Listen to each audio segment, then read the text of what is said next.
નમસ્કાર મિત્રો, ગણિત શોર્ટ ટ્રિકના 7મા વિડીયોમાં તમારું સ્વાગત છે। આજે જોઈશું આપણે અંડરરૂટમાં 6 ઇન્ટુ અંડરરૂટમાં 6 ઇન્ટુ અંડરરૂટમાં 6 અહીંયા પોઈન્ટ આવી જશે। તો આ દાખલો ગણતા પહેલા આપણે x અને n ને ઓળખવા જરૂરી છે। અહીંયા n શું થશે તો કે 6 કેટલી વાર છે 1 2 3 3 વાર 6 છે તો n બરાબર 3 છે। અહીંયા 6 4 વાર હોત તો n બરાબર કેટલા આવે 4 આવે। હવે x જોઈએ તો અહીંયા શું છે 6 છે અહીંયા 6 છે અહીંયા 6 છે અહીંયા 6 છે તો x બરાબર શું થશે 6।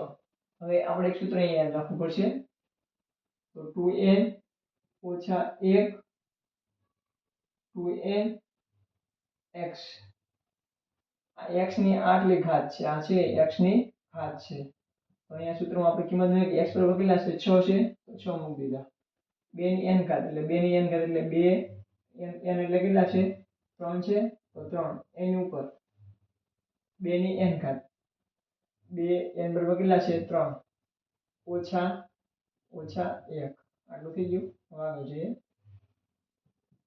તો 6 ના 6 2 ની 3 ઘાત એટલે 8 એની ઉપર 2 ની 3 ઘાત એટલે 8 ઓછા 1 તો 6 અહીંયા 7 અને 8 તો આ આપણો જવાબ થશે।